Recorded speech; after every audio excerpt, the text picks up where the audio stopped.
Hello everybody, good morning and welcome to the United Stand. Big day, Sociedad later on, and yes, a very, very big day for Manchester United. Can we avoid what is a bit of a Russian roulette nightmare scenario in February with some of the teams we could be facing if we don't win by two clear goals tonight? But we're going to start off with the big topical story news, because it's the news show on the morning, of course. And I want to start off with these this story that came out of the Manchester Evening News. I believe it was yesterday, that there will be no January transfer signings for Manchester United. Now we'll go through, it's Samuel Luckhurst who's wrote that story as well, so we'll go through what's been said there, and the most alarming thing really is that Manchester United are not preparing anything for January at this moment in time. So clubs like Chelsea, Liverpool, Arsenal, they are actually looking at players at the moment for the January transfer window. Apparently Manchester United are not looking at any particular players at the moment, which means, one, we're not going to do something, or two, if we do something, we're late again. Like, you've got, piss poor planning leads to piss poor performance, doesn't it? So we're not planning anything, which is obviously very, very disappointing. But the one thing I want to say about this is that if Manchester United, and this rings true to Van Gaal, it rings true to Mourinho, Moyes, Solskjaer, and even Sir Alex to a certain extent. There's one thing that you need to remember here. Manchester United, every summer transfer window we've had, or every January transfer window we've had, what last year was one, where we don't do what we think what we know needs to be done. Now, you will get a rival fan who will come in and go, ha, what's he talking about? Man's talking about transfers and they spent £200 million in the summer. Yeah, we spent nothing in January and we didn't get top four. So stick your nose out the beehive, it's going to get stung. Manchester United fans know the truth. We know who the owners are, we know who the CEO is, we know who the director of football is, and they're all focused on making money for the Glazers. They're not focused on being a football club. But the one thing that you need to just focus on here is that if Manchester United don't spend money in January, it doesn't mean that Ten Hag won't be successful, and it doesn't mean that it's anything to do with Ten Hag. Because if you spoke to Ten Hag privately and honestly, he would say, of course I want to buy players in January, I want this, this and this. And then in the summer, I want this, this and this, and I want them and them to be sold. That will be the truth from Ten Hag. Every manager has a truth. They're not going to reveal it publicly. But where I have an issue, and I think where everybody else has an issue here, is take Ten Hag out of the equation. Do Manchester United need to spend in January? Of course they do. If Ten Hag was at Chelsea and they'd spent £200 million in the summer, would they say to him, we'd rather wait until next summer to look at things, and also next summer you're not going to get as much money as you did this summer? We treat our manager like it's a child earning pocket money. The reality is, a proper football club, a Bayern Munich, a Real Madrid, a Barcelona, a proper football club who hadn't won a title in 10 years and hasn't been near a title in 10 years, would not say to a new manager, you've had £200 million, but we're going to ignore this one because really we don't want to spend any money, we want to wait till the next one and we're not going to spend as much there. That's the issue. Rants, frustration, whatever you want to call it. Just calm facts. That is the issue at Manchester United. It's got nothing to do with Ten Hag. It's got nothing to do with you. It's got everything to do with who owns the football club and the appetite of the football club and how it's run. It cannot be successful. It cannot compete with the Man Cities of this world, the Newcastles, the PSGs. We cannot compete because we do not have the appetite or the infrastructure to do it. The stadium needs building. It's not going to get looked at for at least 3 years. We need to buy in January. Everyone else is going to do it. We're not going to do it because we don't have the appetite to do it. There is one residing issue that sits firmly in this club's problem seat, and it is the Glazers. I'd argue this with anybody. I don't care. Nobody can sit me down and say, you shouldn't spend in January. It's ridiculous. We should spend for the next 6 transfer windows as much as we can. I mean, we're already in the make-do phase. Oh, it'd be nice to have another centre-back and a midfielder and another striker, but we need a right-back, but we'll wait for that till the summer. There's holes in the team and there's repairs in the team. We're not even fixing the holes, so the repairs aren't ever going to get fixed. Now, Ten Hag can still be successful. I think he looks like he's a fantastic manager. But never forget, every Manchester United manager under the Glazers has one arm tied behind their back. There has been no manager at this football club that's had two arms free. And people will say, well, Sir Alex Ferguson won a Champions League and he won some league titles under the Glazers, but he was the greatest manager that was around at that point. And he wasn't given what Pep was given at Bayern or Man City. He hasn't been given that open checkbook scenario. We've never had that under the Glazers, and we should. And we don't have it, and we're not going to get it. So, look, whether Man United are going to spend in January or not, I would say we might not. But the point I want to make is that whether we spend in January, whether we spend last summer, whether we spend next summer, at some point we won't spend, because that's not the model.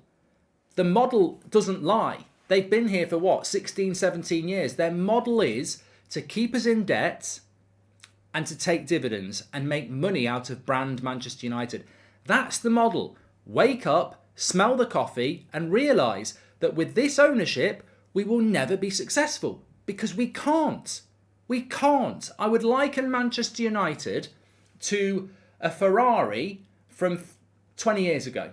20 years ago, it could probably win the title. It was probably cutting edge, modern, and one of the quickest cars around. But we're driving round in a car that's not as quick as the new cars, because they're spending money on aerodynamics and engines and the lot, and we're still driving round in something that was good 20 years ago. And we're never going to spend the money to compete with the other cars that have got cutting edge technology and budgets. And people again will say you've just spent £200 million. But we've spent £1 billion in the last 10 years, and we may as well have chucked it on a bonfire. The reality is they only spent that money because they were worried about Sir Jim Ratcliffe. And the reality is they won't do it sustainably. They will chuck money at a new manager, and then they'll go get on with it.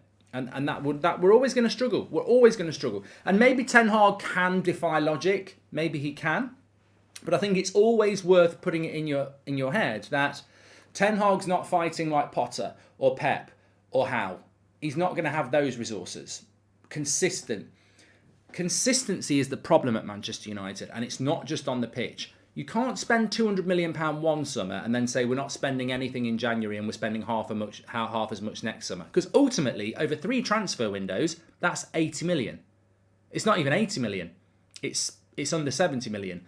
But that's how thickos get drawn in. You spent 200 million. What are you moaning about? Because very quickly, I mean, look, it's very easy. January transfer window, last year, we spent nothing. Summer transfer window, we spent £200 million. Not forgetting we overpaid on a lot of players as well. This January transfer window, we don't spend anything. Average that out. 200 divided by 3 is a spend of 70 million each transfer window. It's not looking that good anymore, is it? And then you add in your 30 million dividends. So get with the programme. Most Man United fans are. One summer, 200 million. You can easily dilute that very quickly if you don't spend either side, or you don't spend as much in the summer coming up. Skeleton says, I think Valverde is the baller Donny should have become. Man United should put in a bid for Thomas Lemar. He's a versatile and he's cheap. I don't agree with you on any of those skeletons. Welcome to the Members Club, Ashwin. So let me just go through these quotes. I think that's the best thing to do. This is from the Manchester Evening News, and it's from Samuel Luckhurst. Manchester United are not actively pursuing any incomings in the January transfer window as they approach the final week of the season before the World Cup begins. So as of this moment in time, it feels like that's a brief to Samuel Luckhurst of the Manchester Evening News from somebody around Manchester United. They're not actively pursuing any incomings in the January transfer window as they approach the final week of the season before the World Cup begins. And it's anticipated that what Manchester United will spend their time doing over the next 2 months while the World Cup's on is contract renewals for people like David De Gea, Marcus Rashford, Fred, Luke Shaw, people like that. That's what is anticipated that Manchester United are going to spend their time doing ahead of the January transfer window, which I think is, look, I'll call it out, it's totally unacceptable. You snooze, you lose. We did it last January. We didn't finish in the top 4. And, you know, what's the definition of madness or insanity, doing the same thing over and over again? It's coming. It's a risk. Not doing anything in January is a huge risk, especially when we've had the injuries that we've had already and the amount of games we're going to play. I think it's a massive risk. And what worries me a little bit is that the fact that we've done no planning anyway, the fact that we're not looking for anybody. And what that means is if we suddenly in January realise we need to buy someone, we're going to be desperate again like we were at the end of the last transfer window, which is why we spent 85 million on Anthony instead of 50. It's why we spent 60 million on Casemiro instead of probably 50. well, if we do something, it doesn't sound like it's we're going to be. It looks like we're going to be panicking. It also goes on to say that a goal scorer has already been identified as United's priority position next year, and a right back is likely to be targeted, as manager Erik ten Hag was keen on reinforcing that area in the summer. So striker and right back looks like it's the priority next summer. And so the lesson continues to get learnt, doesn't it? We've seen this before. We needed a CDM 3 years ago. We finally got one this summer, and look at what a difference it's made to the team. Casemiro's been fantastic. We've been talking about a CDM for 3 years. A right back should have come in last summer. It will be coming in next summer. A striker should have come in last summer. It will be coming in next summer. So the problems that we need to solve next summer will get kicked down the road to the summer after. And you're always chasing your tail. And United are fantastic at this. Will the rebuild of the stadium hurt us financially, says Billy? 100%. 100%. I can't believe people aren't talking about this enough. One, the stadium isn't going to get rebuilt or built completely for 2 or 3 years. 2, we don't have the money to do it. 3, we're talking about not spending in the January transfer windows. We're definitely not going to be spending much in 3 or 4 years' time because we're going to be financing a stadium. So United are in a big financial mess. It's well known we're in a financial mess, and the money just isn't there for the stadium and consistent infrastructure. So Ten Hag's going to have to work miracles, which is what we all knew. What's the problem with Thomas Lemar? I'm not talking about Thomas Lemar skeletons. Sorry, I'm not being dominated and taken away from that. We'll talk about it at the end. I'm hoping we are keeping the media at arm's length in relation to January. Once a name appears in the papers, we always get our pants pulled down, says Charlie. Well, I'll come back to that, Charlie, because that's actually a good point. But the final thing I wanted to say is that, and this is from the Manchester Evening News. It's from the article Samuel Luckhurst wrote. I knew he'd said half of this. I didn't realise he'd said all of this. So effectively, what this says is that football director John Murtagh stressed in September United was slightly ahead of where we expected to be in their rebuild and do not expect a similar amount of incomings next summer. Now, I remember us discussing they don't expect a similar amount of spend next summer. And I think that unfortunately will be true. But I hadn't remembered the bit where he'd apparently said we're slightly ahead of schedule. How can we be ahead? I mean, this is amazing. This is complete Glazeronomics that we've become so accustomed to that people sit back, and even I haven't picked up on that. We just sort of like go, just talking nonsense, and we move on. We're slightly ahead of schedule. How can we be ahead of schedule, John? We've not won a title for 10 years and you've been here for most of that. We're not ahead of schedule. We're massively behind schedule. We can't be ahead of schedule. There can be no patting yourself on the back in this scenario if you are a CEO, owner, director of football of Manchester United. You cannot be slightly ahead of schedule. We haven't won a trophy in 5 years. We haven't been near the title in 10. You cannot be slightly ahead of schedule, John. It's an impossibility, and you cannot attach yourself to Ten Hag and go, well, I'm talking about Ten Hag's reign. No, that's Ten Hag, not you, not Woodward, not Arnold, and definitely not the Glazers. You can't latch on to Ten Hag like we're slightly ahead of schedule. Everybody knows Ten Hag's only been here 3 months. He will be given separate time and praise, but you won't. You're not slightly ahead of schedule. You couldn't be slightly ahead of schedule if you tried. You go on holiday to Barcelona and Turin to buy players and come back with a sticker rock. You can't be slightly ahead of schedule. I'm sorry. You cannot be slightly ahead of schedule. How can you be slightly ahead of schedule when Manchester United haven't won a title on your watch or a trophy on your watch? You are massively behind schedule. And that sort of comment, wherever it's come from, is massively dangerous because it makes United fans go, yeah, you know what? The board's doing all right. We're slightly ahead of schedule. We're not slightly ahead of schedule. We're massively behind. We haven't got the right back that Ten Hag wanted. The Ronaldo situation has been embarrassing for everybody. You massively overspent on Anthony, which could have bought you Gakpo as well. You're behind, mate. The summer transfer window was a joke and you resided over it. So the fact that you've spent so much money is because of your incompetence. We're not ahead of schedule because you didn't even get the players that Ten Hag wanted. And there are still massive holes in that team. So don't swallow that nonsense. We're slightly ahead of schedule. It's complete and utter propaganda. It's complete and utter Glazeronomics, trying to polish a turd and pretend we're in a better position. How can we be ahead of schedule? What schedule are we on? The one where we're late. Like, you cannot... I mean, I would keep saying it, but how... Somebody explain to me how we can be ahead of schedule. Sujai, welcome to the members club. The past time Arnold said he would be back, he ended up in okay. And our squad is still bloated, says Savage. And yes, that was exactly what I was going to say. People talk about recruitments, but recruitment at Manchester United is underpinned by sell to buy. Now, we can't be ahead of schedule because we didn't remove any players in the summer that needed to be removed. Now, I know Pereira went and Tellez went on loan and Eric Bailly went on loan, but we don't talk about loans because they're coming back next summer. We've still got Brandon Williams, we've still got Aaron Wan-Bissaka, we've still got Phil Jones, we've still got Twan Sebi. We've still got loads of players in that squad. We're not ahead of schedule. I think Ten Hag is doing a very good job and his signings have done a very good job. But you know what that says to me? Let him buy more players. Hi Mark, love from Australia. If Ten Hag could honestly choose 5 players to get rid of in January, who do you think it would be? Keep up the good work. I mean, Daniel, I'm opposed to sort of speculate on that because if I said to you, I think if Ten Hag could get rid of 5 players, it would include Ronaldo, one of Lindelof or Maguire, one of McTominay or Fred, if he can replace them, by the way. I'm not saying he dislikes those players. So, I can't, it's very difficult to speculate on that because you're going to start, look, he might, if he could get rid of any player and replace them, I wouldn't be surprised if Ten Hag wanted to get rid of a Sancho or someone like that. We just don't know because, but you make a good point because he doesn't operate in that world, Daniel, does he? If you're at Chelsea, you might operate in a world like that. If you're at Man City, you do operate in a world like that. But at Manchester United, it's the old jigsaw scenario again, isn't it? Whereby Ten Hag is having to work with signings from managers who were sacked years ago. I mean, he's still got Mourinho players. He's still got Van Gaal players. He's still got Solskjaer players, obviously. He's being told and forced to work with other managers' mistakes. I mean, and nothing more prevalent than Aaron Wan-Bissaka, a player that was bought for £50 million by Solskjaer that has effectively flopped in many people's eyes, and the new manager's being told, no, you've got to work with him. I've never heard something so preposterous in all my life.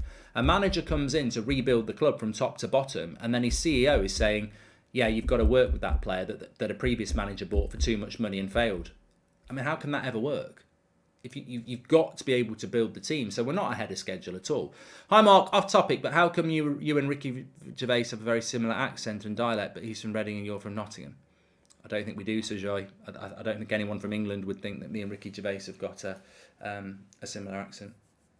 Brindley says Sancho's going nowhere, but well, I don't think anybody did say that. It was used as an example as why we can't speculate what players Ten Hag would get rid of if he wanted to, because he can't even get rid of the players that he wants to get rid of, that we all know he wants to get rid of. So, yeah, that's not going to happen. So, look, before we move on, in relation to the January transfer window, I'm actually going to stick to my guns on this and say that I still think United will buy in January, because ultimately, I just don't think there's any evidence there to suggest that we know what we're doing.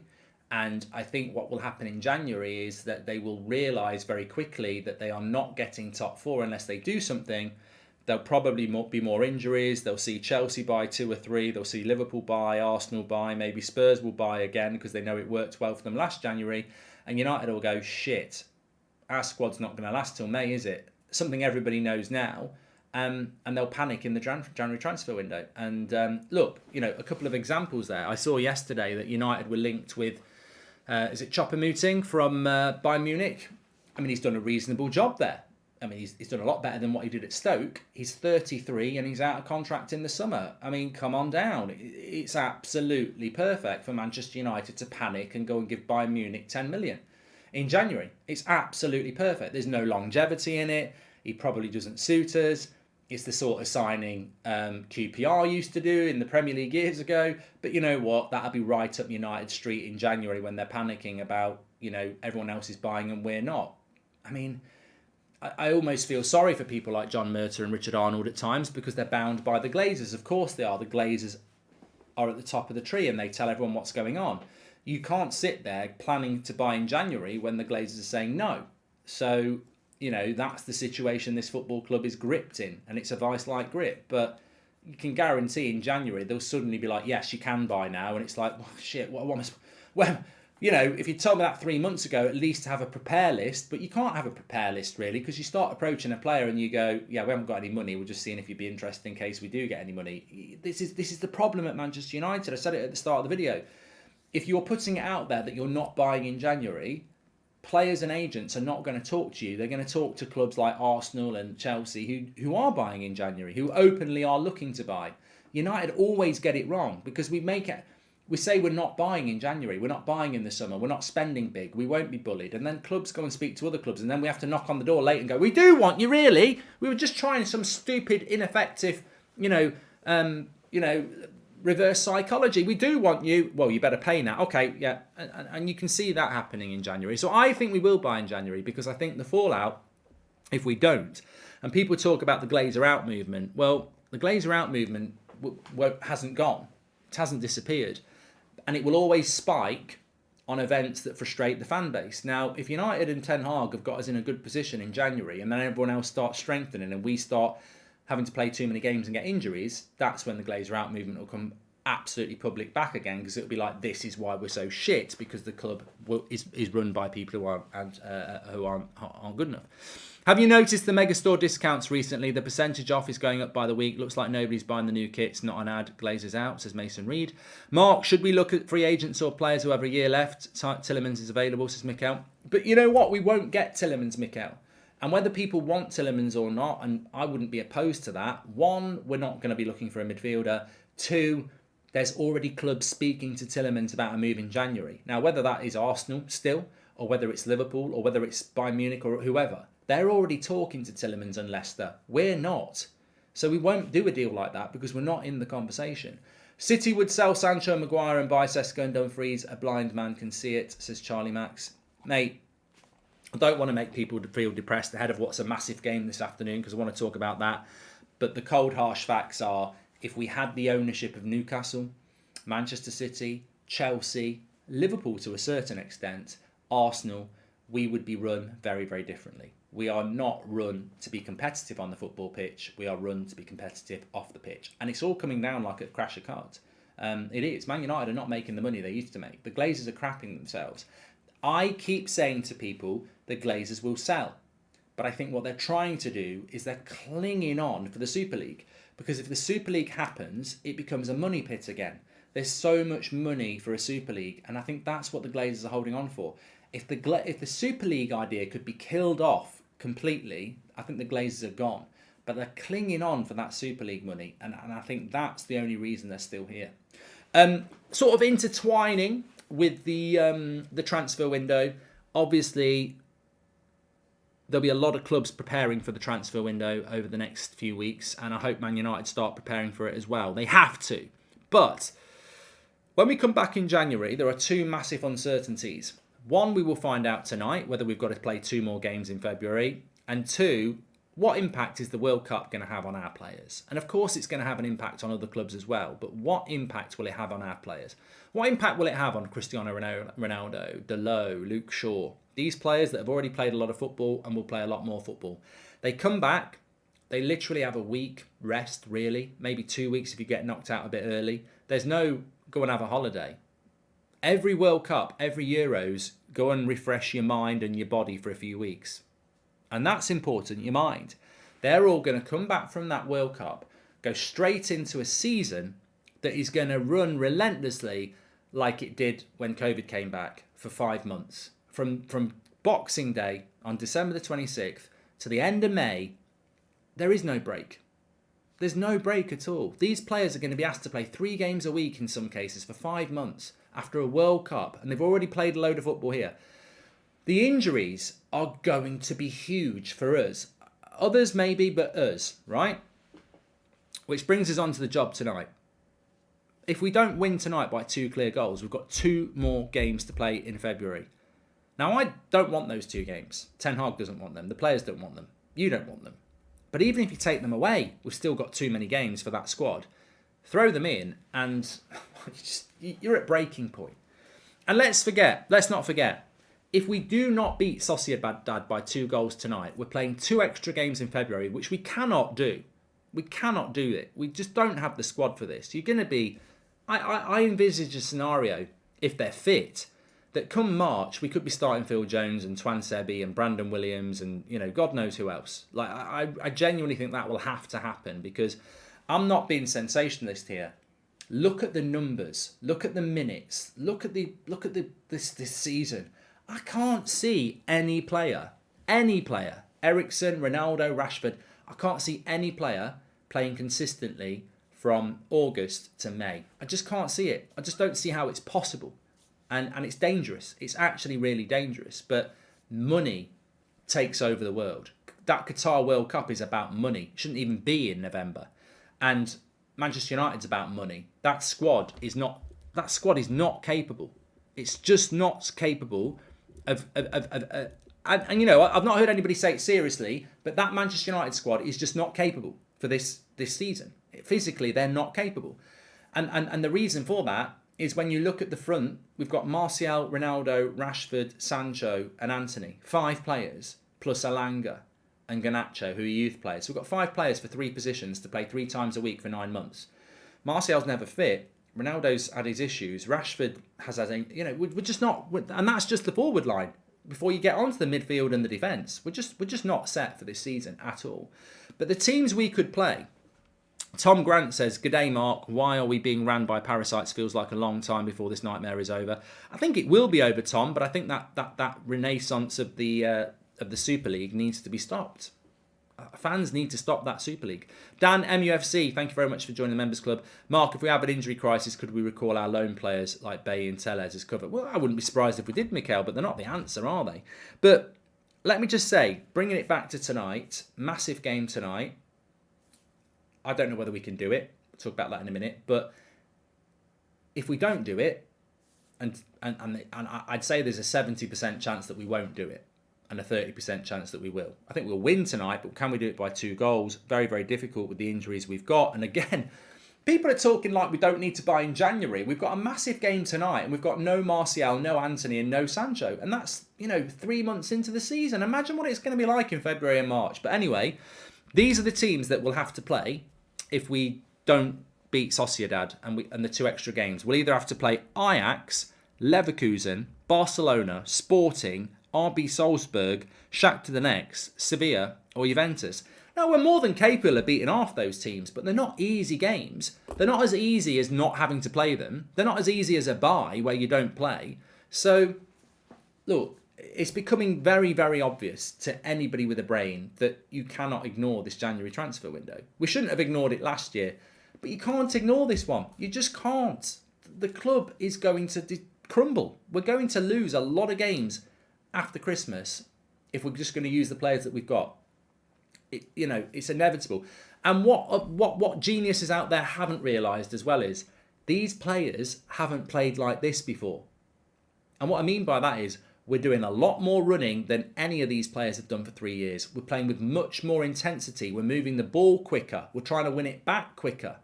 So we're going to pick up injuries anyway because these players' bodies are getting used to a different style of football, which they have to do. It's a recipe for disaster, and Ten Hag knows it. And that's why, before the international break, he mentioned about sitting down and looking at January targets. And now he has to be very quiet about it because the club have clearly said to him, basically, Ten Hag's at a club where we want you to do a good job, but you're doing it in the more difficult circumstances than any other club because we don't have the budgets that they've got. Hi Mark, I'm hoping we get some youth solutions. Well, we mentioned that, Nihal. I think, we need to get really lucky with some of the young players coming through. We really do. Yeah. We'll have to improve, says G-Man, the squad, if we want to compete in this year's Europa League, plus the race for top 4 isn't okay. Well, G-Man, look, when March hits, you always feel in a different situation, don't you? But I don't see how, come February to May, we can play Thursday, Sunday and expect to be winning the Europa League and getting top 4 with that squad. It's hard anyway. It's really hard. I remember the season we won the Europa League. Put your hand up if you remember the season we won the Europa League with Mourinho. I remember that April, and we were playing Twan Sebi at right back. We were in a right mess. Look at the final. Zlatan, Bailly and Luke Shaw were all on crutches. And that wasn't a World Cup year. And that squad was probably better equipped than the squad we've got now. This is what I mean. the past is the guide. It's there. You can see what's going to happen. And but if the money's not there, the money's not there. And that's always going to be a problem, isn't it? What would I do in the January transfer window?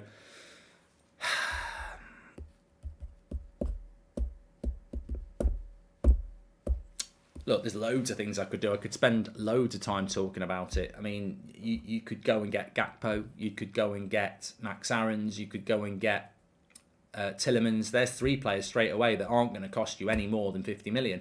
And you could get 2 of them for 50 million as well. You could get Tielemans and Max Aarons for under 40 million. You could get Gakpo and Max Aarons for under 50 million. Like, we need 50 million pounds in January. That's what you need. Great job, Mark. Looking forward to tonight. Upper Macamo limited game time and Gakpo new challenge. So I'd go for them in January, says Alvin. Thank you very much. Knowing our luck, we draw Sevilla if we don't win tonight, says K-Flow. You know what? Just talking about tonight very quickly. I don't know. I know it's not possible to get you to vote a percentage, but I don't think we're going to do it. I'm really excited. It's weird because you don't want to get too excited because it's Thursday night football and there is no trophy and we'll be laughed at by rivals, but I don't really care about rivals, to be honest with you. I am looking forward to this game. I've been looking forward to it for weeks. I knew it was going to come down to this, and the fact that we've got to go there and win, it just adds that, it's away. You've got to go on there and win. You've got to go there and win by 2 clear goals, which means we've got to go on the front foot. It just adds to the excitement, doesn't it? Every mistake done by the players on and off the pitch and managers should be targeted at Glazers and the board on social media. That's the only way to get rid of them, says Kanishka. And Mark, you said we need to win by 2 clear goals. I was told if we win 2-1, United go through because they have a better away goals. I'm confused. Can you help, says Shane? No, it's 2 clear goals. It's 2 clear goals. If what Shane has said is true, we've all been living under a rock because everybody is saying it's 2 clear goals. We can't. If we win 2-1 or 3-2. They won 1-0. It's not about away goals and head-to-head. It'll go straight to goal difference then, and they've got a better one. It's head-to-head, but not based on away goals. I don't think away goals just doesn't exist anymore. So we've got to win by 2 clear goals because if we win 2-1 and they beat us 1-0 at Old Trafford, that's 2-2, and then you go to goal difference. You don't go to you don't do the away thing. So yeah. There's a few people saying it's 2-1, but I've not heard that anywhere. Everybody is saying it's 2 clear goals. All the mainstream medias and everyone. So, yeah, I don't think away goals comes into it. We've got to win 3-1, 2-0. We've got to win by 2 clear goals. Yeah. I hope Lindelof starts, says Terp. I just wanted to say very, very quickly, I was going to do a members video about this. If you are a member, thank you very much for being one. You got your little badge next to your name like Akil. I was going to release it as a members video, but I'm actually just going to drop it in here because the members video that's going to come out later, maybe today, maybe tomorrow, it's ready to go. Why is my fucking phone vibrating? Piss off, knobhead. Fucking vibrate.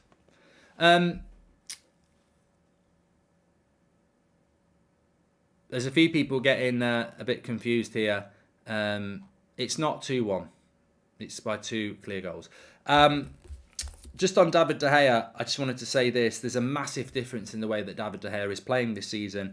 The most important thing I wanted to just say is that with regards to David De Gea, last season he was averaging 6 forward passes per 90. He's averaging 11 now, which is nearly double.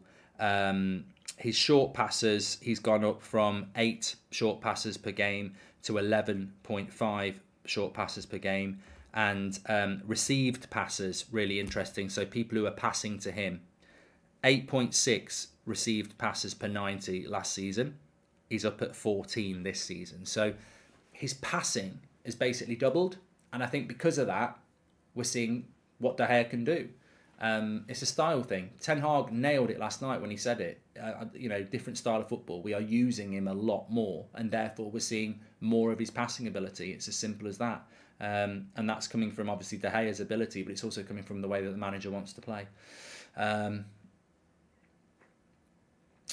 Right, anyway, thanks everyone for watching. Make sure you smash a like on the video and subscribe. We will be live tonight, so it's a 5:45 kickoff UK time in Spain.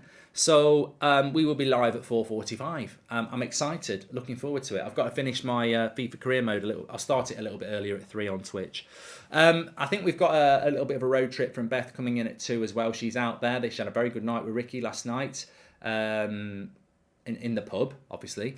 It's sad we are panicking over a Europa League game, says Yo. But this is what I mean, Yo. Apparently John Murtagh thinks we're slightly ahead of schedule. Just get rid of these people and bring in people who know what the club's all about. Thanks so much for watching. Take care. I'll speak to you all later. Come on, let's get ready.